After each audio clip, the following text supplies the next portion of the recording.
Yemen का बादशाह है, उसने हुक्म जारी किया कि यमन वालों को कत्ल कर दिया जाए, इसलिए कि ये सब चंद बुजुर्गों को और शख्सियात को बुरा बोलते हैं, वाजिबुल कत्ल है और ये जो है वो राफजी हैं, जबकि उनका मकाम बहुत बुलंद है।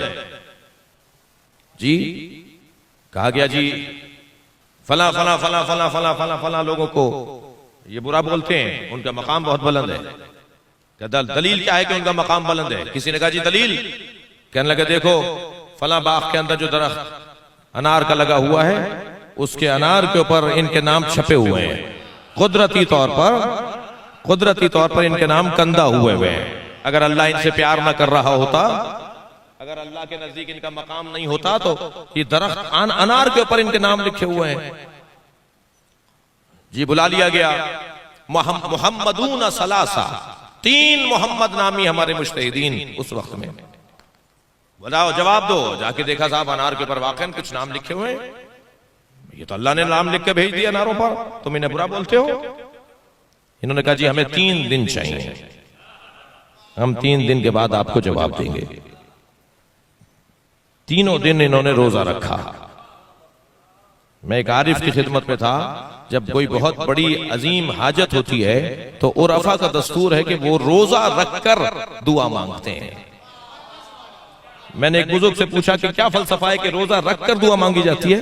फरमाने लगे कि रोजा रखने से बदन में शुबहनाक ग़िज़ाएं ज़ाइल हो जाती हैं, तब दुआ कबूल होती है। सलवात पढ़ ले जरा मोहम्मद व आले मोहम्मद। जी बाज़ औक़ात हमारी दुआएं कबूल ना होने का एक वजह ये होती है जी असर ही नहीं हो रहा ज़बान के अंदर, तो वो बदन से ज़ाइल हो जाना चाहिए वो तमाम शुबहनाक ग़िज़ाएं। तो ये 3 दिन उन्होंने रोजा रखा और तीसरे दिन जब ये रोजा इनका तमाम हुआ, मुनाजात की, हाजा मौला को पुकारा, मौला मदद कीजिए, हम आपके गैबत के अंदर हैं, आपके चाहने वाले हैं।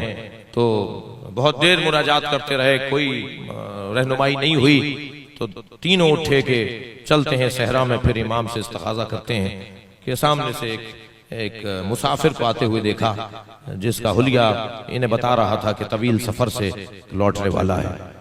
तो उसने सवारी से उतर के इनसे पूछा कि तुम परेशान लगते हो? कहा हमारी परेशानी है, मगर हम उसी से जाके पूछना चाहते हैं जो हमारी परेशानी दूर करेगा। कहने लगे जी मुझसे बयान करो। क्या नहीं आपसे बयान हम क्या करेंगे? क्या नहीं बयान करने में कोई बात नहीं है और कोई ऐब नहीं है। और जब बयान किया गया तो उन्होंने कहा जाकर उनसे कह दो कि ये सारा जो दिखाया बताया गया है ये धोखा और फरेब है। और ये धोखा और फरेब इस तरह से है कि इस बादशाह का फलां वजीर है, उसके घर में फलां संदूक है और संदूक में सांचे रखे हुए हैं। जब ये फल छोटा होता है तो उस पर ये सांचा चढ़ा देते हैं, जब उस पर नक्श आ जाता है नामों का तो सांचा उतार देते हैं। अब जब फल बड़ा होता है तो उन्हीं नामों के साथ बड़ा होता है, वो नाम इसी तरह बड़े होते चले जाते हैं। तो जाकर फला जगह, और ऐसे जब जाकर देखा गया तो वहां से संदूक में से वो सांचा निकला जी, जो चढ़ाया जाता था फलों के ऊपर, और इस तरह से। तो जब वो बता के जाने लगे तो उन्होंने कहा कि जी आप कौन हैं? कहने लगे मैं वही हूं जिन्हें तुम 3 दिन से पुकार रहे हो। तो मोहम्मदून सलासा ने आगे बढ़कर कहा कि आप तीसरे दिन आकर हमें क्यों बता रहे हैं? हम तो 3 दिन से आपको पुकार रहे थे। कहने लगे तुमने 3 दिन की मोहलत क्यों मांगी थी?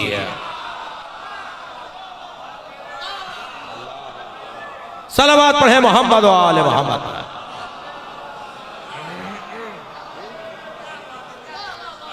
तुमने अगर कहा होता कि 1 दिन चाहिए, हमें 1 लम्हा चाहिए, तुम्हारा खुद ईमान 3 दिन का था। तुम मुझे 3 दिन बाद चाहते थे, मैं 3 दिन बाद आ गया। सलावत पढ़ ले मोहम्मद व आले मोहम्मद।